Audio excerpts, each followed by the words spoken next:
సిద్ధేశ్వర సంత్ శ్రీ గులాబ్ బాబా లీలా తరంగిణి. అధ్యాయము 34. ఓం విఘ్నరాజాయ నమః. ఓం సరస్వత్యై నమః. ఓం గురుభ్యో నమః. ఓం కులదేవతాయ నమః. ఓం సద్గురు గులాబ్ బాబాయ నమః. సంత శిరోమణి శ్రీ గులాబ్ బాబా. ప్రొఫెసర్ అద్యపాద్య ప్రసాద్ త్రిపాఠి, బైతూల్ జిల్లా, మధ్యప్రదేశ్. అనేకసార్లు భగవంతుడు దైవాంశ సంభూతుడిగా మనుష్య రూపంలోనే జన్మించారు. 19వ శతాబ్దంలో బెంగాల్లోనున్న శ్రీ రామకృష్ణ పరమహంస, తిరువన్నామలయంలో రమణ మహర్షి, అక్కలకోటలో శ్రీ అక్కలకోట స్వామి సమర్థ, షిరిడీలో శ్రీ సాయిబాబా, షేగాంలో శ్రీ గజానన మహారాజ్, నాగఝురీలో శ్రీ గోమాజీ మహారాజ్, అకోట్లో శ్రీ నరసింగ మహారాజ్, ఖాండ్వాలో శ్రీ ధునీవాలా దాదా మొదలగు దివ్య పురుషులంతా మానవాళిని భగవంతుని వైపుకు మరలించి జ్ఞానామృతాన్ని అందజేసి ధర్మాలను సత్యాసత్యాలను బోధించారు. మానవులలో నివాసం చేస్తున్న దానవత్వాన్ని నశింపచేసి మాధవుని మార్గాన పయనింపచేశారు. అటువంటి పరంపరయే ఈనాటికి మహాత్ముల రూపంలో ఒక క్రమ పద్ధతిలో ప్రకటమవుతూనే ఉంది. ఆ పరంపరలో సంతులహాన్ జీత్యా బాబా, శ్రీ ముంగాసాజీ మహారాజ్, సంత్ శ్రీ గాడ్గే మహారాజ్, శ్రీ తుకడోజీ మహారాజ్, శ్రీ కైకాడి మహారాజ్, శ్రీ విక్తు బాబా, శ్రీ మూర్తిజాపూర్ పొండలీక్ మహారాజ్, సతీ గోదావరి మాత, పరాడ్ సింగ అనసూయ మాత మొదలగు వారిలో సంత శిరోమణి శ్రీ గులాబ్ బాబా అగ్రగణ్యులు. సంత శ్రీ గులాబ్ బాబా అనే పేరు నాకు నచ్చదు. శ్రీ సాయిబాబా, శ్రీ సత్యసాయిబాబాల పేర్ల వలె శ్రీ గులాబ్ బాబా పేరు కూడా ఉండి ఉన్నట్లయితే ఎంతో బాగుండేది. బాబా తన వాస్తవిక రూపాన్ని లేక తన నిజతత్వాన్ని దాచి సంతనని చెప్పుకొనుచున్నందువలన జ్ఞానులు సైతము వారెవరో తెలుసుకునలేకపోతున్నారు. మనం కూడా వారిని సిద్ధపురుషునిగా చెప్పే పని అయితే వారి వాస్తవిక రూపానికి తెరవేసిన అపరాధం చేసిన వారమవుతాము. ఎందుకంటే శ్రీ గులాబ్ బాబా తనను తాను సంతనని పేర్కొన్న వాస్తవానికి ఆయన భగవంతుడే. తన వాస్తవిక స్వరూపాన్ని దాచి అలా పిలిపించుకోవడంలో వారి ఉద్దేశం ఏమిటని చాలా కాలం ఆలోచించాను. అంతేగాక శ్రీ సత్యసాయిబాబా లాగా 10 సంవత్సరాల ప్రాయంలోనే తన నిజస్వరూపాన్ని ప్రకటించి తాను షిరిడీ సాయినేనని ఉద్ఘోషించినట్లుగా శ్రీ గులాబ్ బాబా కూడా తన్ను తాను గోపాలకృష్ణునిగా ప్రకటించుకోవచ్చును గదా అని నాకు అనిపించింది. బాగా ఆలోచించిన తర్వాత అలా చెప్పుకోకపోవడమే మంచిదని నాకు తోచింది. ఎందుకంటే ఈనాటి సమాజం హేతువాదం వైపుకు మొగ్గే స్వభావం ఉంది. కనుక గులాబ్ బాబా దైవత్వాన్ని కొలిచేటందులకు చాలామంది ఎగబడి ఉండేవారు. ఈ పరీక్షలన్నీ సీతాదేవి అగ్ని పరీక్షల్లాగా అతి భయంకరంగా కూడా ఉండేవి. అందుచేత అలా చెప్పుకోకపోవడమే మంచిదేమోనని నాకు అనిపిస్తుంది. పురాణాల్ని బాగా పరిశీలించినప్పుడు భగవత్ శక్తి శ్రీకృష్ణునిగా అవతరించడంతో పాటు అసురశక్తి కూడా కాలయవనునిగా, శిశుపాలునిగా, జరాసంధునిగా అవతరించింది. వాసుదేవుని దివ్యత్వాన్ని వీరంతా సవాలు చేశారు. అలాగే గులాబ్ బాబాగా అవతరించిన దైవాన్ని పరీక్షించేవారు కూడా ఈనాటి సమాజంలో చాలామంది ఉన్నారు. ఒక్కొక్కప్పుడు భగవంతుని చూపించే వారితో పాటు వారిని పరీక్షించే అసురశక్తుల్ని పూజించే వారి మంద కూడా ఒకటి ఏర్పడుతుంది. ఇలాగా అసురశక్తులను గౌరవించే వారి సంఖ్యను పెంచకుండా ఉండేటందుకు శ్రీ గులాబ్ బాబా తన్ను తాను సంత్ అని చెప్పుకున్నారే కానీ భగవానుడని పేర్కొనలేదు. మహాత్ములు తమ నిజతత్వాన్ని కప్పిపుచ్చుకొని భగవంతునిగా పేర్కొనకపోయినా మనం వారిని దైవంగా భావించి పూజించడంలో దోషం లేదు. అలా పూజించక సంశయ దృష్టితో ప్రవర్తిస్తే మనంతట మనం చాలా చెరుపు చేసుకున్నట్లే. సంశయాత్మ వినశ్యతి. భగవంతుని ఉనికిని సందేహించువాడు నశిస్తాడు అని భగవానుడు గీతలో చెప్పాడు. భగవతత్వాన్ని పరిశీలించి చూచినప్పుడు ఏకమైన పరమాత్మ బహురూపుడై విశ్వంగా మారాడని స్పష్టమవుతున్నది. ఏకోహం బహుశ్యామ అని శృతి చెప్పుచున్నది. ఒకే బంగారం వివిధ ఆభరణాల రూపంలో కనిపించినట్లు ఒకే పరమాత్మ పిక్కు సాధు సంతుల రూపంలో దర్శనమిస్తున్నాడు. రామకృష్ణ పరమహంస తన చివరి రోజుల్లో వివేకానందునితో త్రేతాయుగంలో రాముడు, ద్వాపరయుగంలోని కృష్ణుడు ఇద్దరూ ఏకస్థులై ఈ శరీరంలో ఉన్నారు. అందుకు నేనే రామకృష్ణుణ్ణి, నీకు అనుమానం ఎందుకు కలిగింది అన్నారు.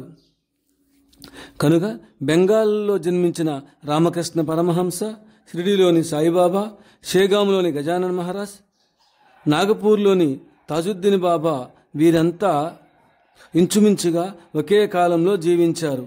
వీరందరి రూపంలో ఒకే పరమాత్మ తన లీలలను ప్రదర్శించారు, మహిమలను చూపించారు.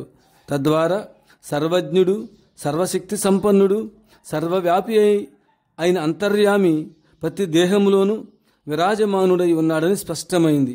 గులాబ్ బాబా విషయం కూడా సరిగ్గా ఇలాగే చెప్పుకోవాలి. ఆయన మానవునిగా అవతరించిన పరమాత్మే. సాధారణ మానవులైన మనం అజ్ఞానవశం చేత మానవ దేహధారిగా ఉన్నందువలన ఆయనను గుర్తించలేదు. అందుకే భగవద్గీతలో భగవానుడు ఇలా అన్నారు, అవజానంతి మాం మూఢాః మానుషీం తనుమాశ్రితం పరం భావమజానంతో మమ భూత మహేశ్వరం. అధ్యాయము 9 శ్లోకం 11. నేను మొట్టమొదట గులాబ్ బాబా చిత్రపటాన్ని నవంబర్ 1973 సంవత్సరంలో షిరిడీ దుకాణంలో చూచాను. అప్పటి నుండి వారిని దర్శించాలని ఆరాటం కలిగింది.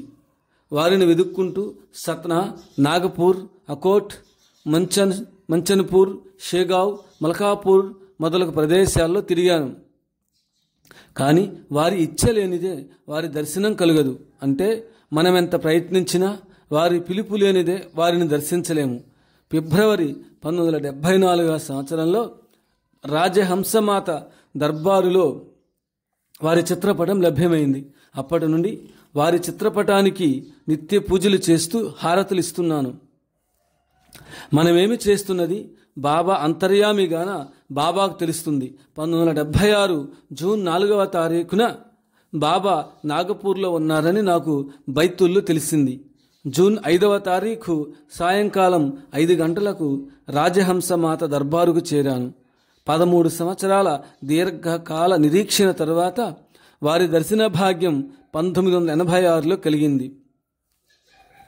నేను వెళ్ళేటప్పటికి బాబాను పర్యవేష్టించి 25 లేక 30 మంది భక్తులున్నారు. నేను బాబాను సమీపించి సాయినాథ్కి జై అని బాబా పాదపద్మాలకు నమస్కరించాను. నన్ను ఎక్కడి నుంచి వస్తున్నావని బాబా ప్రశ్నించారు. హే ప్రభో, నా ఇల్లు, నా వాకిలి మొదలగు వాటి గురించి మీకు తెలియందేమున్నది? స్వప్నంలో 2 సార్లు దర్శనమిచ్చారు కదా. ఒకసారి స్వప్నంలో కనపడి 100 రూపాయల నోటు కూడా ఇచ్చారు కదా. ఇప్పుడు మీకేమీ తెలియనట్లే ఎక్కడి నుండి వస్తున్నావు అని అడిగారే.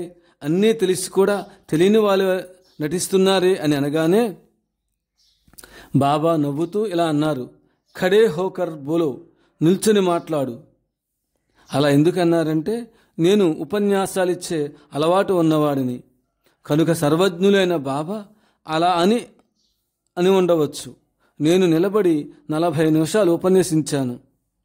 1973 నవంబర్ నెలలో బైతుల్లో జరిగిన ఈశ్వరీయ లీలను గురించి ఇక్కడ తెలియజేస్తున్నాను.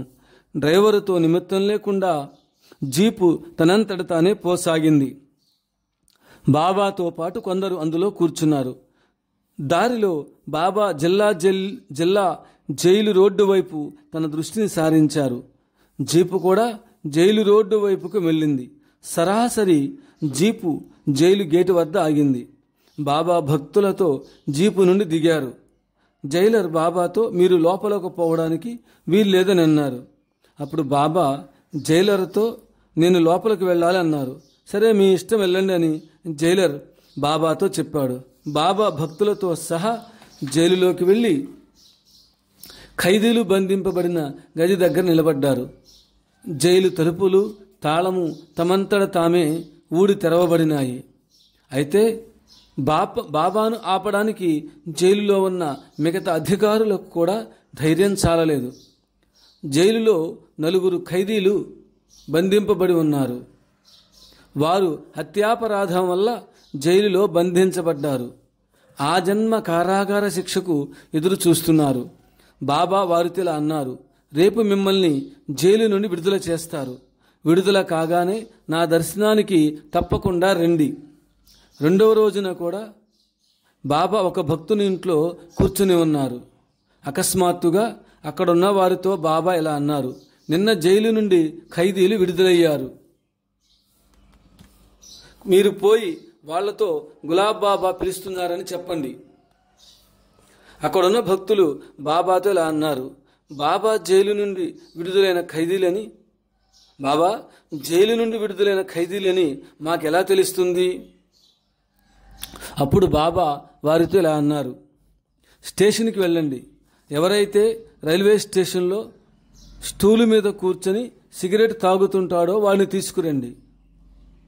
వారు వెళ్ళేటప్పటికి బాబా చెప్పినట్లు స్టూలు మీద కూర్చుని ఒకడు సిగరెట్ తాగుతున్నాడు. వారు సిగరెట్ తాగుతున్న వ్యక్తిని సమీపించి, మీరేనా జైలు నుండి విడుదలైన ఖైదీ అని అడిగారు. అతను నేనని చెప్పాడు. మిమ్మల్ని గులాబ్ బాబా తీసుకుని రమ్మన్నారని చెప్పాడు. అతనితో అన్నారు. ఈ మాటలు వింటూనే అతను మిగతా 3 ఖైదీలు పరుగులు తీస్తూ బాబా చరణాలపై రాలారు. బాబా వారిని ఆశీర్వదించి ప్రసాదమిచ్చి పంపారు. 2వ సంఘటన బైతుల్ జిల్లా మధ్యప్రదేశ్. బైతుల్లో ఒకతను చిన్న హోటల్ నడుపుతుండేవాడు. బాబా ఆ హోటల్లో ఉన్న పాలను రోడ్డు మీద పారబోశాడు. అయితే ఆ హోటల్ యజమాని బాబా విచిత్ర చర్యకు చెడ్డగా భావించలేదు. తన మేలుకే బాబా ఆ విధంగా చేసి ఉంటారని అతను తలచాడు. దాని ప్రతిఫలం ఈ విధంగా రూపుదాల్చింది. ఈనాడు అతని హోటల్ కంటే సంపన్నమైన హోటల్ బైతూల్లోనిదే లేదని చెప్పాలి. బైతూల్లోని జ్ఞానమందిరంలో బాబా కార్యక్రమం జరిగింది. ఈ కార్యక్రమం జరిగే సమయాన బైతూల్లో కరెంటు పోయింది. కరెంటు పోయినా బాబా పాడుతూ ఉన్నప్పుడు జడ పదార్థమైన మైకు ఆ ధ్వనిని ప్రసారం చేస్తూనే ఉంది. కరెంటు పోయినా బాబా పాడే పాటలన్నీ మైకు ద్వారా వినపడుతున్నందుకు అందరికీ ఆశ్చర్యం కలిగింది. నేను జూన్ 4వ తారీఖు నుండి 6వ తారీఖు వరకు బాబా వద్దనే ఉన్నాను. బాబా ఆదేశం మేరకు నేను అనేకసార్లు కొండాలి ఆశ్రమంలోనూ నాగపూర్ దర్బారులోనూ ఆధ్యాత్మిక ప్రసంగాలు చేశాను. బాబా నా మెడలో పూలమాల వేశారు. ఇది నా మొదటిసారి బాబాతో పరిచయం. ఒకసారి నేను కొడాలి గ్రామం చేరిన తర్వాత బాబాతో ఇలా అన్నాను, ఇప్పటిదాకా మీరు దర్శనమివ్వకుండా మోసం చేశారే, ఈ నష్టాన్ని ఎవరు పూరిస్తారు? ఈ మాటలు విన్న బాబా నవ్వుతూ ఒక తులసీమాల నా మెడలో వేసి, నీ అభీష్టాన్ని నేను తీరుస్తానని చెప్పారు. నేను జూన్ 7వ తారీఖు బాబా అనుమతి తీసుకుని భగ్న హృదయంతో బైతూల్ బయలుదేరుతున్న సమయాన బాబా పలుమార్లు పిలిచి ఎక్కువ ప్రసాదం పెట్టారు. బాబా భగవానుడు. వారు మాట్లాడే మాటలకు అర్థం వారికే తెలుస్తుంది. అవతార పురుషులు మాట్లాడే మాటలు ఎల్లప్పుడూ సంకేతంగా ఉంటాయి.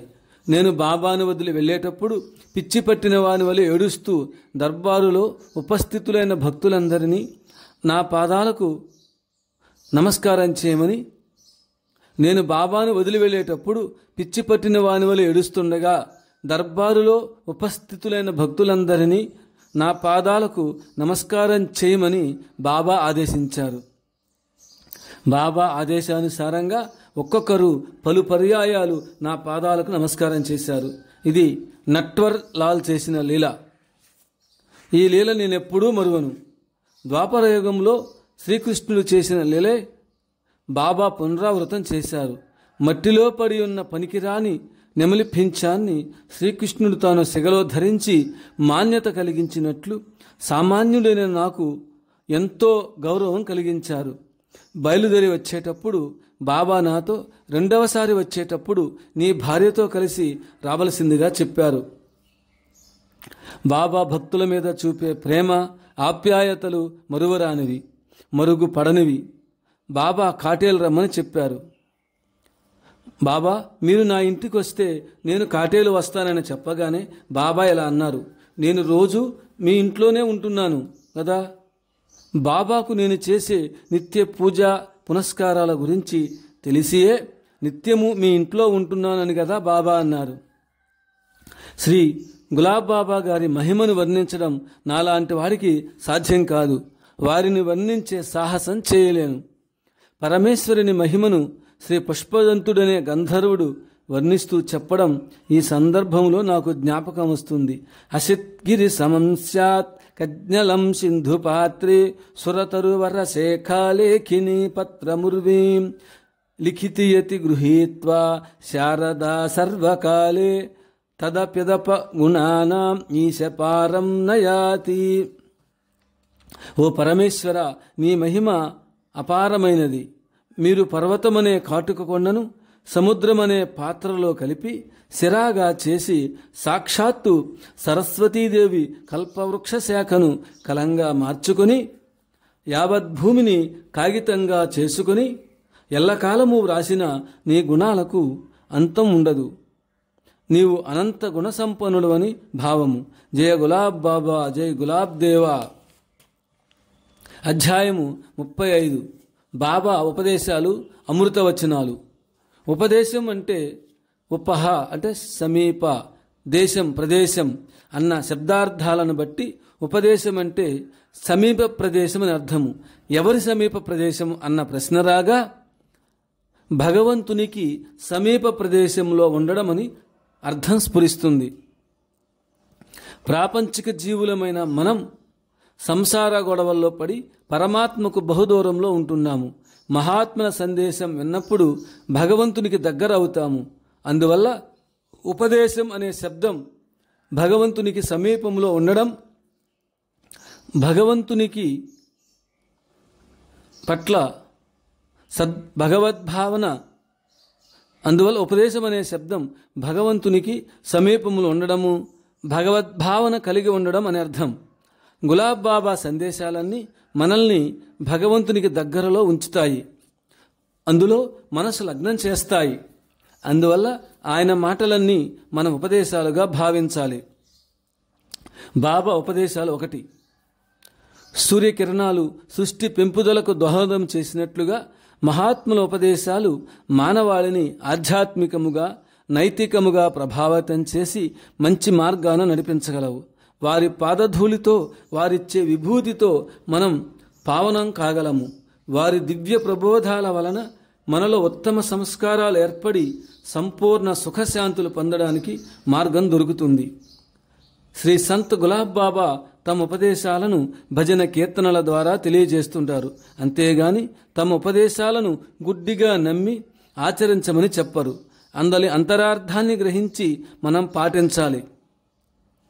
బాబా అందరితో ఇలా చెప్తారు: మందిరాలను, మసీదులను నిర్మించడం వల్ల ఆధ్యాత్మికత అభివృద్ధి కాదని, హృదయ మందిరంలో తమ ఇష్టదైవాన్ని అధిష్ఠింప చేసుకోమని చెప్తుంటారు. ఈనాడు మన దేశంలో అనేక మందిరాలు, మసీదులు, కట్టడాలు చూస్తూనే ఉన్నాం. మనలో నిజమైన మార్పు కలగనిదే ఎన్ని మందిరాలు నిర్మాణం చేసినా లాభం లేదు. కనీసం మన తోటి మానవులకు మాట సహాయమైనా చేయడం లేదు. బాహ్య శుద్ధి కంటే అంతఃశుద్ధి ముఖ్యమంటారు బాబా. మధుర వచన పరుషం 1. పరుషమైన మాటలచే ఎవరి మనస్సును, ఎవరి హృదయాన్ని నొప్పించకూడదని అంటారు. మధుర వచనాన్ని మించిన వశీకరణ మంత్రమే లేదంటారు గోస్వామి తులసీదాస్. హిందీ భాషలో గల ఒక సూక్తిని బాబా ఉదహరిస్తూ ఇలా అంటారు: నీరు మసిలిన తర్వాతనే పాలు వేడెక్కుతాయి. భర్త చనిపోయిన తర్వాతనే భార్య పశ్చాత్తాప పడుతుంది.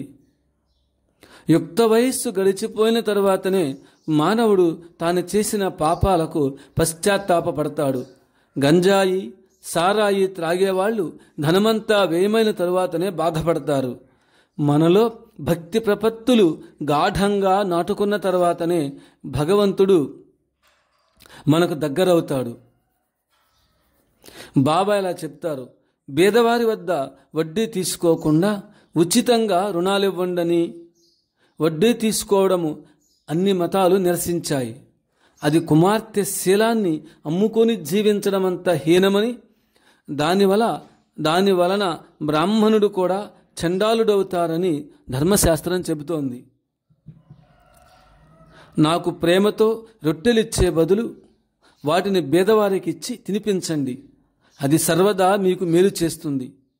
దరిద్ర నారాయణులకు అన్నదానము చేయండి. వారిని ఎల్లప్పుడూ ప్రేమిస్తూ ఉండాలి. మానవ సేవయే మాధవ సేవగా భావించి నిజ జీవితంలో మీ కర్తవ్యాన్ని నెరవేర్చండి. ఉపాధ్యాయులకు, ఆచార్యులకు హితోపదేశాలు. మీ వద్దకు అనేక మంది పేద విద్యార్థులు వస్తుంటారు. అటువంటి వారికి విద్యాదానం చేసి పుస్తకాలకు, ఫీజులకు ధన సహాయం చేయండి. అంతేగాని ఫీజులు కట్టలేదని విద్యాలయాల నుండి బయటకు పంపవద్దు. మీరు భక్తితో కాటేలు ఆశ్రమానికి 1 రూపాయి దానం చేసినా అది నాకు 1,00,000 రూపాయలతో సమానం. కానీ అన్యాయంగా ఆర్జించి ఈ ఆశ్రమానికి 1,00,000 రూపాయలు దానం చేసినా నాకు 1 రూపాయితో సమానం. ధనవంతులకు బాబా ఇలా చెప్తారు, మీరు షడ్రసోపేతమైన భోజనాలు చేయండి, కానీ బీదవారి పొట్టలు కొట్టకండి. వాళ్ళు కూడా 2 పూట్ల భోజనం చేస్తున్నారా లేదా అని చూడండి. వారికి నిస్వార్థంగా సేవ చేయండి. అజ్ఞులైన వారు షిరిడి, షేగాం పోతే మనకు లాభమేమిటని ప్రశ్నిస్తుంటారు. అటువంటి వారికి నా మాటలుగా చెప్పండి. భూకంపాలు ఏర్పడి భూమి బద్దలు కావచ్చు, సముద్రాలు పొంగవచ్చు, కర్మాగారాలు పేలిపోవచ్చు, కరువులు, తుఫానులు రావచ్చు, కానీ సంతుల కృప ఎన్నటికీ వ్యర్థం కాదు. విభూతి రేఖలు, కాషాయాలు ధరించే వారంతా సంతులు కాదు. సంత్ అంటే సాక్షాత్తు భగవంతుడే. ఆడంబరంగా భజనలు చేయడం వృధా. నిజమైన ఆత్మానుభూతి అంతర్లీనమైన భజనల్లోనే ఉంటుంది. శ్రీ గులాబ్ బాబా మహిమలకు ఎట్టి ప్రాధాన్యత ఇవ్వరు. ప్రజలలో ఆస్తికత్వాన్ని, విశ్వాసాన్ని పెంపొందింప చేయడానికి, నైతిక ఆధ్యాత్మిక మార్గములో పయనింప చేయడానికి మహిమలు దోహదం చేస్తాయి. బాబా లీలల గురించి ఇలా అంటారు, మహాత్ముల లీలలు చూడాలని వారి వెంట పడుతుంటారు. అలాంటి లీలలు కావాలంటే మీకు రాత్రుళ్ళు పగళ్ళు చేసి చూపెట్టగలను. వీటి వల్ల మీకు కానీ నాకు కానీ ప్రయోజనం ఉండదు. భవిష్యత్తులో మీరు నరకానికి పోవలసి ఉంటుంది. ఇవి మనలను వెంటాడే వేశ్యలని చెప్పాలి. ఇవి ముక్తికి పునాదులు కానే కావు. అయితే నేను ఈ లీలలు ఎందుకు చేస్తున్నానని మీకు సంశయం కలగవచ్చు. నాస్తికులను ఆస్తికులుగా మార్చుటకు, 2 గంధర్వాదుల గర్వాపహరణ చేయుటకు, మానవులందరిలో భక్తి ప్రపత్తులు కలగజేయడానికి మాత్రమేనని గ్రహించాలి. ప్రతి ఒక్కరూ భగవన్నామస్మరణ చేయడానికి మరియు భగవంతుడు ఒకడున్నాడని, ఆయన అన్నిటికంటే అతీతుడని, ఆయన శక్తి అపారమైనదని అందరూ రుజుమార్గంలో ప్రయాణించుటకు గాను నమ్మకము కలుగుటకై మహిమలను మహాత్ములు ప్రదర్శిస్తారు. బాబాగారి జన్మస్థానమైన టాకర్ఖేడాలో తన తల్లిగారి వర్ధంతి 2/11/1989 మహోత్సవంలో బాబా భక్తులకు ఇలా చెప్పారు, మీరు ఇల్లు, భార్య, పిల్లలు మొదలగు వాటన్నిటి గురించి చూస్తూనే ఉంటారు. అయితే మీకు మృత్యువు కనపడుతోందా? ఈ మృత్యువు గురించి కనీసం ఆలోచిస్తున్నామా? మనమంతా ఏదో ఒక రోజున ప్రపంచాన్ని వీడి వెళ్ళవలసిన పరిస్థితి ఏర్పడుతోంది కదా. జీవితం అనిత్యమని భావించి దాన ధర్మాలు చేస్తూ బేదలకు సేవ చేయండి. ఈ ప్రపంచాన్ని వీడి వెళ్ళేటప్పుడు వెంట వచ్చే దారి భత్యాలు ఇవే. ఈ సత్యాన్ని ప్రతి నిమిషము జ్ఞాపకం చేసుకుంటూ జీవించండి. అది మన నియమం కావాలి. డబ్బులు లెక్కబెట్టుకుంటూ కూర్చుంటే లాభమేమిటి? ఏదో ఒక రోజున మరణించాలి కదా. అందుకే చింతన చేస్తూ సత్కర్మలు ఆచరించండి. మన ధ్యేయమే మనలను గమ్యస్థానానికి చేరుస్తుంది. 25/8/1989 బాబా కాటేల్లో గోకులాష్టమి పండుగ నాడు రాజకీయ నాయకులను ఉద్దేశించి ఇలా చెప్పారు: సత్యకాలం వెళ్ళిపోయింది, ఇవి మహా చెడు రోజులు. నీతి నియమాలతో జీవించడమే కష్టమైంది. బీదల పట్ల చాలా అన్యాయాలు జరుగుతున్నాయి. స్వార్థపరులు వారి రక్తాన్ని పీల్చి పీల్చి పిప్పి చేస్తున్నారు. రాజకీయ నాయకుల్లో కొందరు ప్రవేశించిన రంగాలన్నీ కలుషితమైనాయి. ధార్మిక వ్యవస్థలను, సామాజిక కట్టుబాట్లను ఉద్ధరించడానికి బదులుగా వాటిని నిర్వీర్యం చేశారు. ప్రతి రంగంలోనూ రాజకీయాలు చోటు చేసుకున్నాయి. ఎక్కడైతే రాజకీయాలు ప్రవేశించి ఉన్నాయో అక్కడ అన్నీ కలుషితమైపోయాయి. భగవంతుణ్ణి మనం ఏమని కోరాలి? బాబా భక్తులను ఉద్దేశించి భగవంతుని మనమేమి కోరాలనే ప్రశ్న వేశారు. నా దగ్గరకు వచ్చే వారంతా అనేక కోరికలతో వస్తుంటారు కదా. నా కుమార్తెకు వివాహం కాలేదని, నా కుమారుడికి జబ్బు చేసిందని, నా భార్యకు క్యాన్సర్ వ్యాధి వచ్చిందని, నా కుమారుడు పిచ్చివాడయ్యాడు, నాకు సంతానం లేదు, నాకు ఇల్లు లేదు, నాకు కారు కావాలి, నాకు లాటరీలో ఫస్ట్ ప్రైజ్ రావాలి, నాకు లాటరీలో ప్రథమ బహుమతి రావాలి, ఈ విధంగా నన్ను కోరుతూనే ఉంటారు.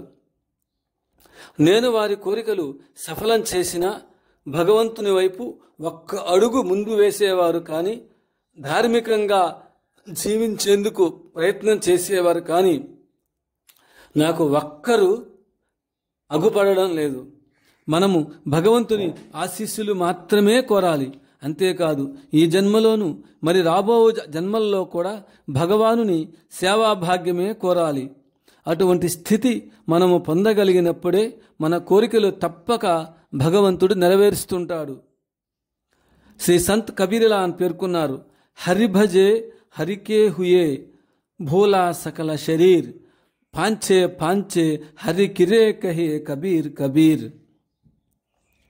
భగవానుని స్మరిస్తూ జీవించు. నీ శరీరాన్ని గూర్చి పట్టించుకోవద్దు. అది ఏమైనా సరే భగవంతుడు మన వెంటనే ఉంటాడు.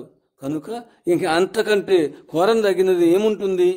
బాబాజీ ఇలా చెప్తుంటారు: గజేంద్రుడు భక్తి శ్రద్ధలతో పుష్పముఖదాన్ని సమర్పింపగా స్మృతిమాత్ర ప్రసన్నుడైన భగవానుడు సంతోషించి ఆపద సమయంలో గజేంద్రుడిని రక్షించాడు.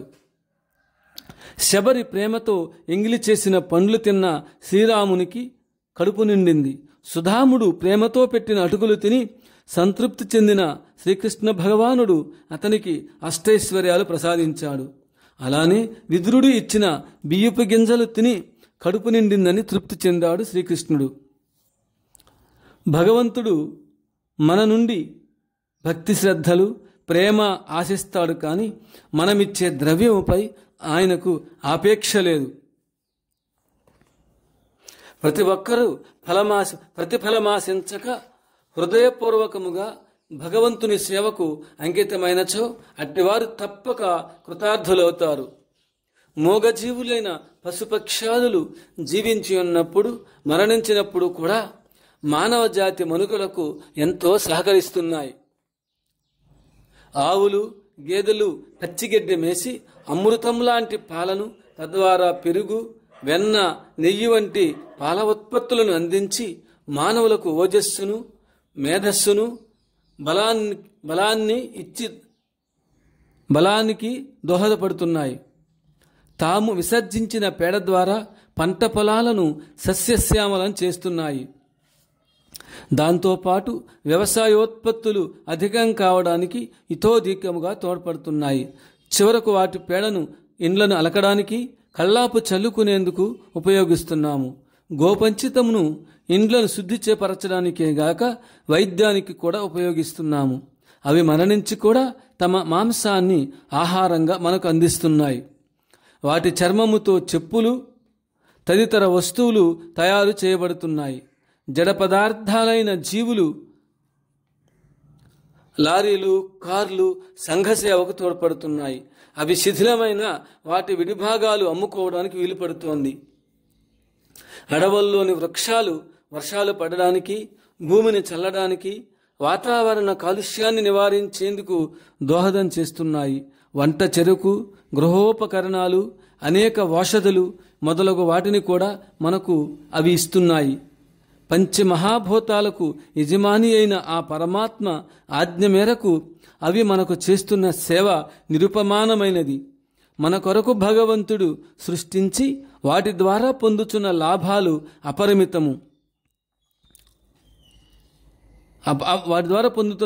అపరిమితము. భగవంతునిచే సృష్టించబడిన యావత్ ప్రకృతి మనకెంతో సహకారం అందిస్తున్నా మనము దీన్ని గమనించే స్థితిలో లేము.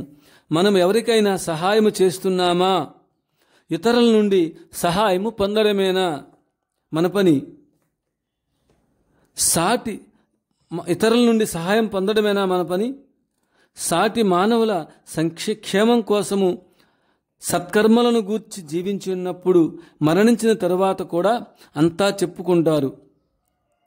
పశుపక్షాదులైన సాటి జీవులు ఉపయోగపడినట్లు మనం ఉపయోగపడలేకపోతున్నాం. కనుక మనము జీవించి ఉండగానే ఇతరులకు ఉపయోగపడాలి. లోకంలో సహజంగా రాజకీయ నాయకులకు పదవుల్లో ఉన్నప్పుడిచ్చే గౌరవ మర్యాదలు ఆ తర్వాత ఎవరు కదా. అంతేకాదు, విలువ లేదని తలుస్తున్న జంతువుల యొక్క మృత శరీరాలకు విలువ కట్టవచ్చు, కానీ మానవుల మృతదేహాలకు గడ్డి పోచకున్నంత విలువ కూడా లేదు. అందుకే ప్రతి మానవుడు తన జీవిత కాలంలో సాటి జీవుల శ్రేయస్సుకు కృషి చేస్తే లోక కళ్యాణం చేకూరుతుంది. వారి కీర్తి ప్రతిష్టలు చిరకాలం నిలుస్తాయి. మానవ జీవితం అంటే ఏమిటి?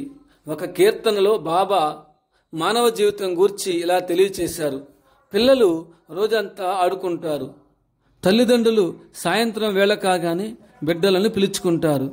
అట్లే భగవంతుడు మనలను ఆడుకునేందుకు ఈ జీవిత రంగంలోనికి పంపుతుంటారు. మన జీవిత కాలము పూర్తి కాగానే మనల్ని తన నిజవాసానికి పిలిపించుకుంటారు. మనము అనేక జన్మలలో చేసిన పాపాల గురించి బాబా ఎలా అంటారు. అక్కడ చూడండి, మనం అనేక జన్మల్లో చేసిన పాపాల సంపుటి కొండలు కొండలుగా పెరిగి ఉన్నాయి. ఈ పాపాలే మన సుఖదుఖాలకు కారణాలు. భగవన్నామాన్ని జపిస్తే మీ పాపాల కొండలు పిండి కాక మానవు. ట్యాంకులను ఉపయోగించి కొండలను ముక్కలు ముక్కలుగా చేయవచ్చు. అట్లే నామస్మరణ అనే తోప్ఖానాతో పాపాలను దహింప చేయవచ్చు. అలా చేసిన నాడే మన హృదయాలు నిర్మలమవుతాయి. బాబా చెప్పిన ఉపదేశాలను పాటించి నడిచేవారికి సకల శ్రేయస్సులు సమకూరుతాయి. బాబా అమృతవచనాలు రెండవ భాగం. మహాత్ముల అమృతవచనాలు మహా మహిమాన్విత మంత్రాలు.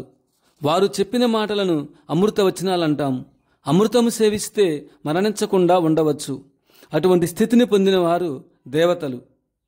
మహాత్ముల వచనాలను మనం పాటిస్తే దేవతలు పొందలేని శాశ్వత ఆనంద స్థితిని మనం పొందవచ్చు. ఈ శాశ్వత ఆనంద స్థితిని పొందడానికి దేవతలు కూడా మానవ జన్మ ఎత్తడానికి ఉవ్విళ్ళూరుతుంటారు. అమృతము దేవలోకంలో దొరుకుతుంది. ఇహ జీవితము వదిలిన తరువాతనే అది లభ్యమవుతుంది. అందుచేత మహాత్ముల నోటి నుండి బహిర్గతాలైన అమృతవాక్కులు దేవతలు సేవించిన అమృతము కంటే గొప్పవి కూడా. ఈ లోకంలో జీవించుండగానే శాశ్వత ఆనందదాయకమైన మోక్షాన్ని పొందేందుకు మహాత్ముల అమృత వచనాలు సహకరిస్తాయి.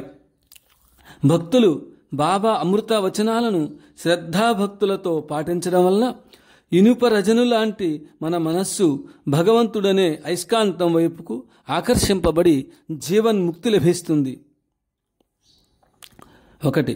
పరబ్రహ్మస్వరూపులైన గురువే ఈ జగత్తుకు ఆధారము. ఆయన సకల దేవతాస్వరూపుడు. ఆయనను సంపూర్ణంగా నమ్మి భక్తి విశ్వాసాలతో సేవించడమే నిజమైన సాధన. గురువును ఆరాధించే వారికి భగవానుడు రుణపడి ఉంటాడు. 2. నా యందు అచంచల విశ్వాసముంచిన వారి సర్వ బాధ్యతలు నేనే వహిస్తాను. వారు తప్పకుండా నా రక్షణ పొందుతారు. వారి ఎడల నేనెల్లప్పుడూ ప్రసన్నుడనై ఉంటాను. 3. ఎవరైతే ఈ కాటేలు ఆశ్రమ పుణ్యభూమి పైన నవీన ద్వారక కాలు మోపుతారో వారి కష్టాలన్నీ తీరినట్లే వారి కర్మ నశిస్తుంది. నేను నిర్మించిన అమృతకుండ జలాన్ని భక్తి శ్రద్ధలతో ఎవరైతే స్నాన పానాదులకు ఉపయోగిస్తారో వారి భవరోగాలు మటుమాయమవుతాయి. 5. నీవు నాకు ఒక చేత్తో దక్షిణ సమర్పిస్తే నేను నీకు 10 చేతులతో తిరిగి ఇవ్వవలసి ఉంటుంది. నన్ను నీవు ఏ రూపంలో ధ్యానిస్తే నేను ఆ రూపంలోనే నిన్ను అనుగ్రహిస్తాను. నీవు చూచేదంతా కలిసి నేనే. 7. ఎవరైతే గోపాల గోపాల దేవకీనందన గోపాల గులాబ్ బాబా గోపాల అన్న నామాన్ని గానం చేస్తారో నేను వారి యోగక్షేమాలు విచారిస్తూ వారి చెంతనే ఉంటాను. నా నామం గానం చేసే చోట లక్ష్మి స్థిర నివాసం చేస్తుంది. నా నామస్మరణ జరిగే చోట మరణ భీతి ఉండదు. నీవు నాకేమీ ఖర్చు పెట్టవలదు. నన్ను మనసారా ధ్యానించు. నా దర్బారు అన్ని వేళలా తెరిచే ఉంటుంది. నాకు అందరూ సమానులే. దరిద్రులు కోటీశ్వరులు అన్న భేదం లేదు. 10. ఆశలనే సర్పాలను దూరంగా వెళ్ళగొట్టు. జన్మించేటప్పుడు ఏమి తీసుకుని రాలేదు, అలాగే మరణించేటప్పుడు ఏమీ తీసుకుని పోలేవు. నాకు నా చిత్రపటానికి భేదం లేదు. భేదాన్ని పాటించేవారు నన్ను అసలు చూడనట్లే ఎరుగినట్లే. దైవము కన్నా జన్మనిచ్చిన తల్లిదండ్రులు మిన్న. తల్లిదండ్రులను సేవించే వారి యందే నా కటాక్షము. ఎవరికి కీడు తలపెట్టవద్దు, మేలు చెయ్యి. కీడు చేసిన వారికి మేలు తలపెట్టినవాడు నాకు అత్యంత ప్రియుడు. ఇదే సంతుల గుణము. నీవు ప్రేమమూర్తివి కావాలి. అందరినీ ప్రేమించాలి. ప్రేమమూర్తిలో ద్వేషానికి తావుండదు. ఆకలిగొన్న జీవులన్నీ ఆహారం కోసం అన్వేషిస్తాయి. అందుకు నీవు తినబోయే ముందు ఒక ముద్దైనా ఇంట బయట విడిచిరా. పునరపి జననం పునరపి మరణం. అందువల్ల మానవ జీవితాన్ని సద్వినియోగపరుచుకోకుంటే ఎంతో నష్టపోతాం. జవసత్వాలు ఉడిగాక భగవంతుని నామము చేయలేకపోయామే అని చింతిస్తే లాభం లేదు. ఈ సువర్ణావకాశం మరి రాదు. నేను నీవు ఒకటేనన్న జ్ఞానము కలిగిన నాడు సాటివారిని ఎలా ద్వేషిస్తావు? ఏ జన్మలో సాధించుకున్న వివేక వైరాగ్యాలు మరుజన్మలో మన వెంటనే ఉంటాయి. ఇంతకన్నా ఉత్తమమైన రీతిలో ఆ జన్మలో సాధన కొనసాగుతుంది. ధర్మబద్ధులైన వారికి దైవానుగ్రహము పుష్కలంగా లభిస్తుంది. ఏకాగ్రమైన మనస్సు, నిర్మలమైన అంతఃకరణ ఆధ్యాత్మిక సాధనకు అత్యావశ్యకాలు. బుద్ధి శుద్ధంగా ఉంటే మానవుడు బుద్ధుడవుతాడు, లేకుంటే కర్మబద్ధుడవుతాడు.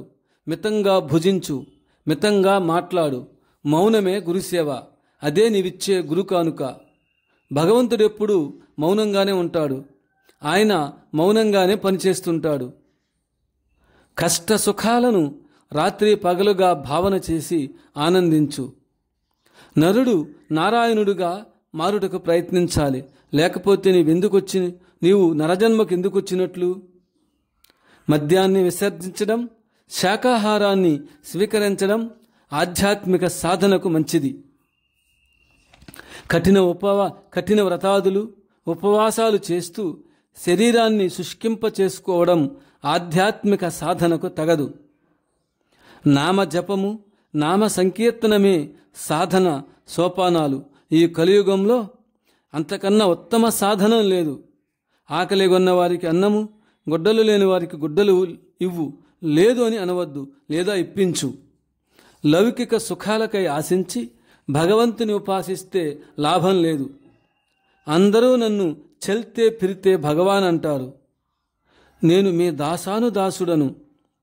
మీ సేవకే రూపము దాల్చి వచ్చాను. మీ అందరినీ భగవంతుని చేరేలా చేయడానికే వచ్చాను. పొగడ్తలకు పొంగరాదు, దూషణ తిరస్కారములకు కుంగిపోరాదు. నిన్ను నిందించవలదు, నిందలు మోపవలదు. నిందలు ఓర్పుతో సహించాలి. కష్టాలు ధైర్యంతో ఎదుర్కోవాలి. నిందలు, కష్టాలు అవతార పురుషులకే తప్పలేదు. మనము వారితో ఏపాటి వారమని తెలుసుకుని జీవించాలి. ఏ వస్తువునైనా ధనముతో కొనవచ్చును గాని ఎంత డబ్బిచ్చినా ఎదుటి వారి ప్రేమను కొనలేము. బాబా ఇలా అంటారు, ముహకి శోభా మీఠా వచన హై, హాత్ కి శోభా దాన్ గుణ హై. ప్రియవచనాలు పలకడము ముఖార విందము, దానం చేయడము హస్తానికి అందం. ప్రేమ భావ్ ఉన్కా గుజా హై, సత్య భావ్ ఉనికి దీక్షా హై. ప్రేమ భావం అనేది వారి మంత్రం, సత్యభావం అనేది వారి దీక్ష. ఇన్నాళ్ళు ఎన్నో సుఖభోగాలు అనుభవించిన ఈ శరీరాన్ని ఏదో ఒక రోజున కట్టెల పైన ఉంచి మనల్ని దహనం చేస్తారు. ఎంతో విలువగా చూచుకున్న ఈ శరీరానికి ఏ గతి ప్రాప్తించిందో చూడండి. ఈ తమాషా అని బాబా తన కీర్తన ద్వారా తెలియచేస్తారు. నీచే లకడి ఊపర్ లకడి, దేక్ తమాషా లకడి కా. నీచే లకడి ఊపర్ లకడి, దేక్ తమాషా లకడి కా. सोना कभी आवाज नहीं करता, परंतु तांबा पीतल बहुत आवाज करता है. కనకము మోగదు, కంచు మోగుతుంది. జ్ఞానులు మధురమైన మాటలతో మితంగా మాట్లాడుతారు. కానీ అజ్ఞానులు కంచువలే గనగన శబ్దం చేస్తూ మాట్లాడుతారు. జ్ఞానులు బంగారం లాంటివారు, అజ్ఞానులు కంచు లాంటివారు. నీలోని అంతఃశత్రువులను జయించకుండా బాహ్య శత్రువులను జయించడానికి పరుగులు తీయడం అవివేకం. మనలోని అహం, సైతాను అనే ప్రవృత్తులు ఎప్పుడూ చోటు చేసుకునే ఉంటాయి. అవి ఆధ్యాత్మిక సాధనకు అడ్డుగోడలుగా నిలబడతాయి. వాటిని కూకలి వేళ్లతో పెకలించాలి. ఇంట గెలిచి రచ్చగెలవాలి సుమా. జనసంచారము విడి సత్సంగము చేయి. సత్సంగము ద్వారా నీవు తరిస్తావు. రామాయణ, భారత, భాగవతాది గ్రంథాలు, మహాత్ముల చరిత్రలు పారాయణము వలన మనకు సహస్ర విధాలుగా ఆధ్యాత్మిక మార్గంలో మేలు చేకూరుతుంది. ఎవరైతే నా స్తోత్రము, నా చరిత్రను పారాయణ చేస్తారో వారికి ముక్తి కలుగుతుంది. భగవంతుని గూర్చి బాబా చెప్పిన మాటలు. ఈ జగత్తుకంతా సూర్యుడొక్కడే, అట్లే భగవంతుడు అందరికీ ఒక్కడే. జాతి, మత, వర్ణ భేదాలు పాటించడం కంటే మహాపాపం లేదు. జాతి, మత, వర్ణ భేదాలు శరీరానికి పరిమితం. తత్వతః మనుషులంతా ఒక్కటే. కులం కంటే గుణం గొప్పదని, మతం కంటే మనస్సు గొప్పదని గ్రహించాలి. మానవత్వం కలిగిన వాడే మానవుడు. జాతులు రెండే, స్త్రీ జాతి, పురుష జాతి. అందరిలో ప్రవహించే రక్తం ఎరుపైతే మతాలెక్కడివి? తెలిసి కూడా కులమతాలని భ్రమిస్తావెందుకు? 2. చక్కెర ఎవరు తిన్నా తీయగానే ఉంటుంది. భగవంతుణ్ణి ఏ నామంతో జపించినా భగవంతుని సన్నిధికి చేర్చి తరింపచేస్తుంది. భగవంతుడు మన ధనధాన్యాలను, భోగభాగ్యాలను కోరడు. ఆయన కోరేదల్లా హృదయ పవిత్రత, భక్తి శ్రద్ధలు. భగవంతుని రామ అన్నా, అల్లా అన్నా, యేసు అన్నా పలుకుతాడు. 3. కనపడని భగవంతుడే సత్యము, కనపడేదంతా మిథ్య. 4. హరిభజన చేస్తే పాపాలన్నీ హరించుకొని పోతాయి. మనకు ఏమి కావాలో భగవంతునికి తెలుసు. నీవు వాటి కొరకు ఆరాటపడినా లాభం లేదు. మనకు ఏది మేలో ఆయన సమకూరుస్తాడు. ఎక్కడకు పరుగులు తీయవద్దు. నీలోనే భగవంతుడున్నాడు. సాధన చేస్తే నీకే అనుభవం అవుతుంది. దారాపుత్రుల అనుబంధం అశాశ్వతం. భగవంతునితో సంబంధం శాశ్వతం. పూర్ణ విశ్వాసం కలవారికే భగవద్ దర్శనం లభిస్తుంది. సుఖాలకాశించే శరీరంపై మమకారం పెంచుకోవద్దు. శరీరం జనన మరణాలకు గురి అవుతుందనే సత్యాన్ని స్మరించు. వివరణ: అతను నీ హృదయ ప్రాంగణంలో జ్యోతి రూపాన అలరారుచున్నాడు. అది చూడగలిగిన నాడు నీ జన్మ ధన్యమవుతుంది, లేకపోతే సున్నా అవుతుంది. భావగర్భితాలైన బాబా అమృతవాణులను నిత్యము మనస వాచ కర్మణ శ్రవణ మనన నిధిధ్యాసలు చేసేవారి హృదయాలు అద్దములే పరిశుద్ధమై ఆధ్యాత్మికంగా ఉద్ధరింపబడతారు. బాబా సాధన సారమంతా వారి ఆజ్ఞలను, ఉపదేశాలను, అమృత వచనాలను పాటించడమే. అదే నిజమైన సాధన. గోపాల గోపాల దేవకీ నందన గోపాల, గులాబు బాబా గోపాల.